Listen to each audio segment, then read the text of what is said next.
Hey guys, welcome back. We're going to do a quick little episode type thing here on just what's going on the lake today. It's January 16th, 2014. About 6:30, 6:45 in the morning. We got about 45 minutes till sunrise, so I've got about 3 hours tops to fish today.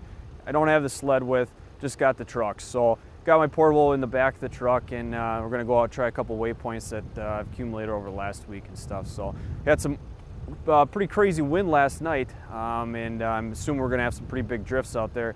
Big kudos to Otter Street because we're coming off Merritt Street today, and they've got, so far, what I've seen before getting over the bridge, they've got it really nicely groomed. So big thanks to Otter Street. Make sure you donate to them. I think we're going to definitely get on some white bass today. Hopefully some walleyes, perch, crappies mixed in. I guess we'll see. But like I said, I only got probably 3 hours tops of fishing. So like I said, I just got the truck. So we are going to load up quick, jump over the bridge, and drop down and hopefully be hooked up shortly. Stay tuned. Hey, Smitty! Let's fish it! Ice fish, baby. Ice fish, baby. Hey guys, stop! Grab your bait and listen. Ice is on the lake, so we're going fishing. With me is my best friend Mike. We're hitting Lake Boygan for the trophy fight. Will I catch a perch? Hey, I guess so. I got some new jigs and a brand new Zebco. I loaded up the truck with all my new gear. Mike got the bait, I bought the beat. All right, guys, as you saw coming out here, it was pretty rough. There are some pretty big drifts out here. I was only on the nicely plowed roads by Otter Street for about 1/8 of a mile, and I branched north off there to get away from the people. There's a lot of traffic going out to the main group of people that's way out in the mud. So saw this transition area here before I get out deeper. I want to give this a try first and see what I can come up with. There's no one around me here. I'm only in about 14 and a half, 15 feet of water, but it's a transition area that I saw this summer. So I think we're definitely gonna give this a shot here and see what we can come up with. But I'm gonna hurry up and get set up here. It is cold out, so I need to get underneath the Frabill and stay warm.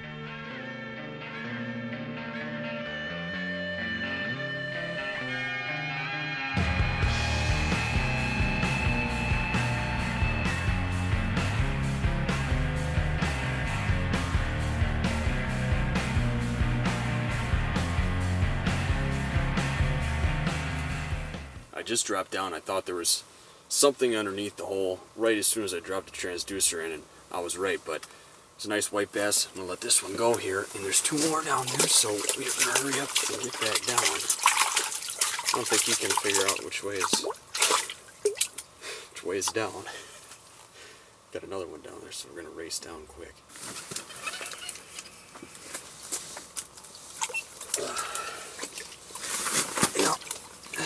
Got me all tangled up here. White bass just came screaming off the bottom.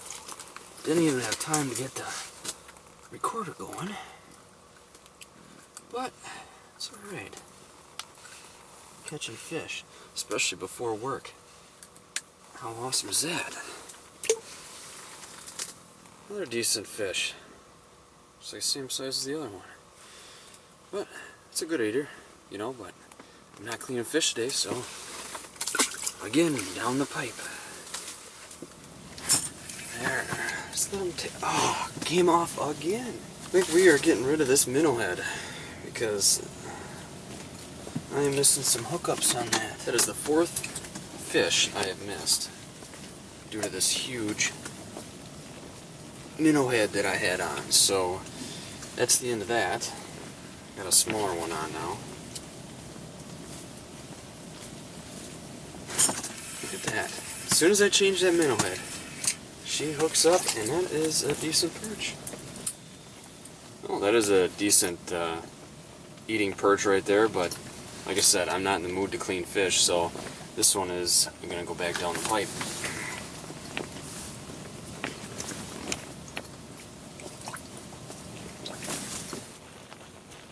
About 8 o'clock here. We got ourselves pretty poor visibility. A little blurb on the radar came up and it's hitting us here. Barely make out a shadow of shore there.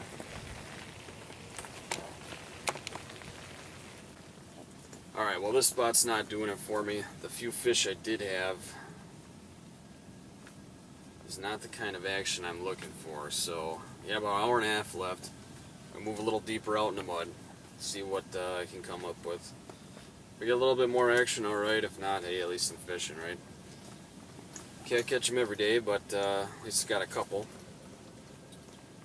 So before it gets too late, I am going to pack her up quick, and we're going to get out of here.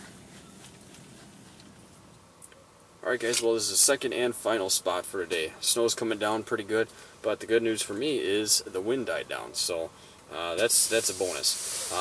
We're out in about 17.5 feet of water, deeper than we were before, but we're out in a deep muck. So I'm just going to give her a shot out here, you know, and it's all luck for me today. Not really putting too much time into it because I got to work in about 45 minutes. So see what I can come up with, and hopefully we'll be hooked up shortly. And he is coming up too.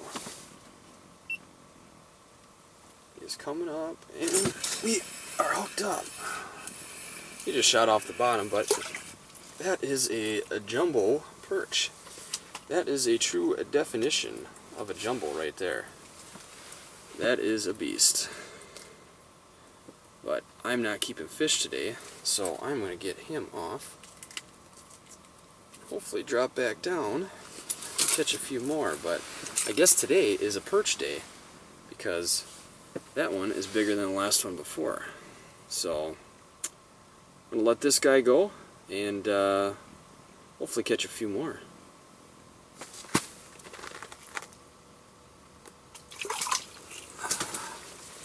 It's coming back.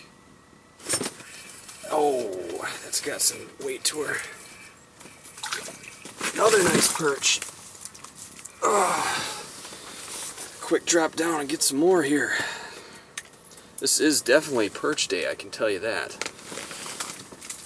I'd have me a real nice meal going if I was in the mood to clean fish, but still some big ones down there. I will take those all day long, let me tell you. See if I can't get another one to turn around. Oh, here he comes. He's screaming. Oh, that's a nice white bass. Oh my God, that is a nice perch. Holy cow. This is definitely a big... There's another one down there. Look at that. Now that is a definition of a jumbo. That is huge. There's another one down there. It is so important to get your bait back down as quick as possible when these come in at the schools there. That was a huge perch, by the way, if I didn't already say that. But I'm still marking more here, but I just couldn't keep them around. Well, like I said, in my excitement, this must be the perch day. That's what I've been catching. I got a few white bass, but more so it's been the perch. And those perch, those are decent perch. I'd take those any day. Alright guys, well you heard me call that jumbo a white bass, and this is a perfect time for me to talk about my article that is going in Badger Sportsman magazine this month, and it talks about the pros and cons of underwater camera usage. Now, if I was using a camera just then and there, I would have known immediately that the reason my flash was lit up like a Christmas tree was not because it was a school of white bass, but rather a school of hungry jumbo perch. Now, species identification is probably one of the most valuable aspects of, utilizing an underwater camera. But, however, if I was using that camera, chances are I probably only would have been covering the lower 2 feet of the water column. And in this case, I would have been missing out in 15.5 feet of water. Now, that perch didn't hit till 9 feet down, and if I was viewing that camera, and if I was too camera dependent, I probably would not have, moved my lure, gave it the fleeing effect, and that fish probably would not have hit my bait. Would have? I don't know. But I know one thing, he didn't hit until 9 feet under the ice. So I'm not going to get into the whole pros and cons and stuff like that. I want you guys to check it out, badgersportsman.com. Very professional, very well-rounded magazine, a lot of good material in there. ranging from hunting, ice fishing, bow fishing, snowshoeing, what have you. If it's involves the outdoors, they cover it, and they always seem to add a good chunk of humor into the mix. So again, check it out, badgersportsman.com. If you like what you see, you can definitely subscribe to them. I would highly suggest you doing that. Less than $15 for a whole year. Alright guys, a little bit before 10 here. I gotta get all packed up and get on the road, get home, get changed, and head to work. So I'm gonna mark down today as a success though. Definitely got on some nice perch, a few white bass, a few tiny little dink walleyes.